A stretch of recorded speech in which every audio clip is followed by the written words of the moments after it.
Baik, di sini saya akan menjelaskan bagian knowledge discovery dalam knowledge management. Jadi, knowledge discovery sendiri itu adalah merupakan proses untuk menemukan pengetahuan baru di dalam organisasi, baik melalui penggabungan pengetahuan yang sudah ada maupun melalui interaksi antar individu. Proses ini itu bertujuan agar pengetahuan yang sudah tersebar dapat diolah, dikombinasikan, dan dimanfaatkan menjadi informasi baru yang bernilai bagi organisasi. Nah, berdasarkan tabel KM proses yang sudah pernah kita pelajari, knowledge discovery itu memiliki dua subproses utama, yaitu combination dan socialization.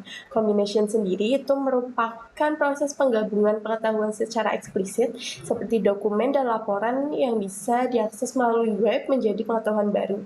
Sedangkan socialization sendiri itu merupakan proses penemuan pengetahuan melalui interaksi sosial, diskusi, dan kolaborasi antar anggota organisasi.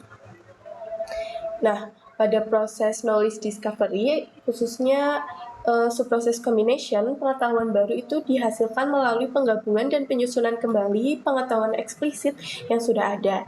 Nah, di sini Confluence itu mendukung proses ini melalui fitur Space. Di sini itu fitur ini memungkinkan organisasi itu bisa menyusun dokumen pengetahuan secara terstruktur, terpusat, dan mudah diakses serta berbasis web. Di setiap space ini juga dapat berisi kumpulan halaman yang saling terhubung dan dapat dikerjakan secara kolaboratif oleh beberapa orang. Jadi di sini tuh mendukung proses pengkombinasian informasi dari berbagai sumber. Nah, selain combination, proses knowledge discovery itu juga mencakup subproses socialization, yaitu pertukaran pengetahuan melalui interaksi sosial dan komunikasi antar individu. Di sini, Confluence itu mendukung proses ini melalui fitur diskusi, serta integrasi dengan tools komunikasi seperti email dan video conferencing tools. Di sini contohnya itu Microsoft Teams. Nah, di sini kita itu bisa membuat schedule untuk melakukan rapat web atau conferencing. Nah, di sini itu nanti undangannya itu akan langsung terintegrasi ke email. Nah, di sini itu memungkinkan untuk terjadi pertukaran pengetahuan yang nantinya akan menghasilkan pengetahuan baru. Pada tahap knowledge capture, kami menggunakan fitur back and content editor. Di sini saya menggunakan template seperti meeting notes untuk memasukkan dokumentasi terstandar. Proses ini membantu eksternalisasi, yaitu mengubah pengetahuan tacit menjadi dokumen eksplisit yang rapi. Nah, di sini itu kita bisa upload file, misal untuk memperkaya informasi. Fitur attachment memungkinkan kita mengunggah dokumen pendukung seperti PDF, gambar, atau data teknis lainnya langsung ke dalam halaman. Misalnya seperti ini, kita tinggal pencet icon gambar di sini, add image, video, or file. Di sini kita upload dan kita masukin filenya. Misalnya di sini ada file ini, kita masukin, kita tinggal klik open. Ya.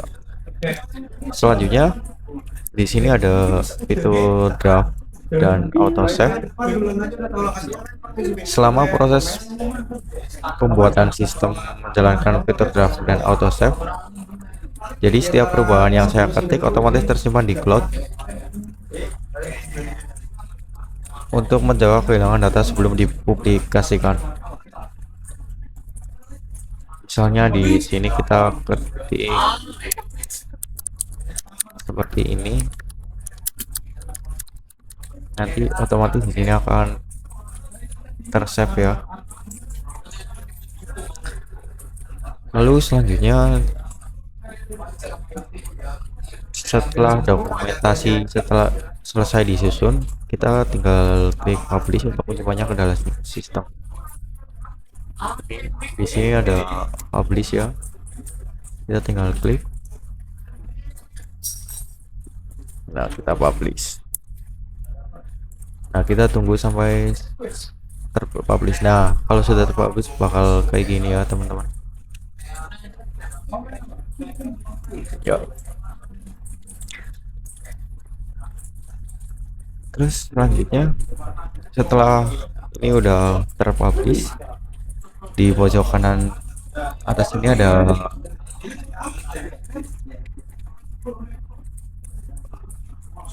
versi history ya.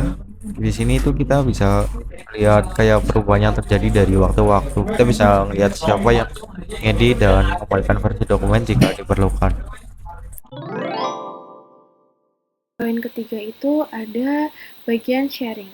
Pada bagian sharing dalam sistem Confluence itu terdapat berbagai fitur yang dirancang untuk mendukung proses berbagi pengetahuan dan kolaborasi antar pengguna. Fitur yang pertama itu ada comments. Pada fitur comments ini itu dirancang untuk melakukan diskusi langsung pada halaman pengetahuan maupun pada bagian teks tersentuh, sehingga masukan dan klarifikasi dapat diberikan secara lebih spesifik dan terarah. Lalu selanjutnya pada fitur comments ini itu terdapat fitur juga yaitu mention dan notification yang memungkinkan pengguna untuk menandai anggota tim dalam komentar atau isi halaman. Contohnya seperti ini.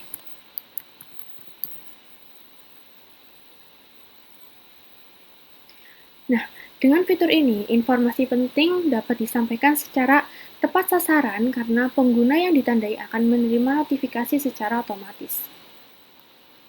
Lalu selanjutnya ada fitur sharing link, yang dimana sharing link ini berfungsi untuk memantau perubahan suatu halaman serta membagikan tautan dokumen kepada pengguna lain. Hal ini memudahkan anggota tim untuk tetap mendapatkan pembaruan dan mengakses pengetahuan yang sama.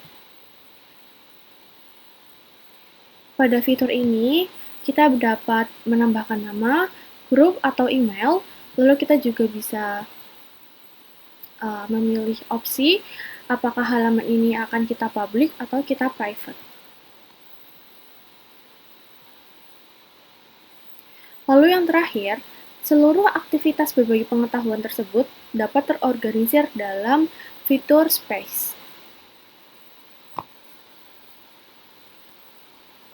Nah, dalam fitur space ini, ruang kerja bersama yang mengelompokkan pengetahuan berdasarkan tim atau proyek, lalu sehingga informasi menjadi lebih terstruktur dan mudah dikelola. Pada bagian space ini, kita dapat membuat suatu halaman proyek agar proyek ini tidak tercampur atau tidak tertumpuk dengan proyek yang lain, sehingga proyek atau halaman tersebut dapat lebih menjadi terstruktur dan mudah dikelola oleh semua pengguna. Oke, baik. Selanjutnya di sini saya akan menjelaskan fitur-fitur apa saja yang termasuk dalam Knowledge Management System Application. Yang pertama, di sini ada Space Project Team, yang mana nantinya Space Project ini digunakan oleh tim untuk menyimpan dokumen-dokumen dan artikel-artikel yang mungkin sebelumnya dari pengetahuan touched menjadi pengetahuan eksplisit, itu disimpan dan dikelola di space ini. Lalu tidak lupa di space ini juga terintegrasi Jira, yang mana Jira sendiri ini seperti platform untuk men-track pekerjaan, untuk mendukung berjalannya atau untuk mendukung fungsi dari si Confluence ini, yang mana nantinya si Jira ini digunakan untuk men-track suatu pekerjaan, dan Confluence di sini membantu karyawan untuk memecahkan permasalahan berdasarkan panduan artikel atau dokumen yang sudah disimpan di platform ini. Lalu juga di sini tersedia fitur share atau permission access, yang dimana nantinya di sini akan dikelola aksesnya supaya informasi tersampaikan secara akurat dan tersampaikan secara tepat. Lalu di sini juga ada fitur embed atau fitur penghubung antara platform Confluence dengan platform lain supaya aktivitasnya menjadi satu aktivitas. Mungkin yang tadi sebelumnya menjadi beberapa type harus membuka Confluence, Jira, Figma, atau Gdocs. Di Confluence ini dia bisa menghubungkan platform lain ke platformnya. Jadi nanti untuk aktivitasnya bisa menjadi satu aktivitas saja. Lalu di sini juga ada fitur analisis yang dimana nanti ini digunakan untuk menganalisis artikel, seberapa sering artikel itu digunakan, diupdate dan di-create atau dicari oleh karyawan. Seperti itu. Kurang lebihnya seperti itu yang bisa saya sampaikan. Apabila ada kesalahan penyampaian atau ada salah kata, saya mohon maaf. Saya akhiri. Wassalamualaikum warahmatullahi wabarakatuh.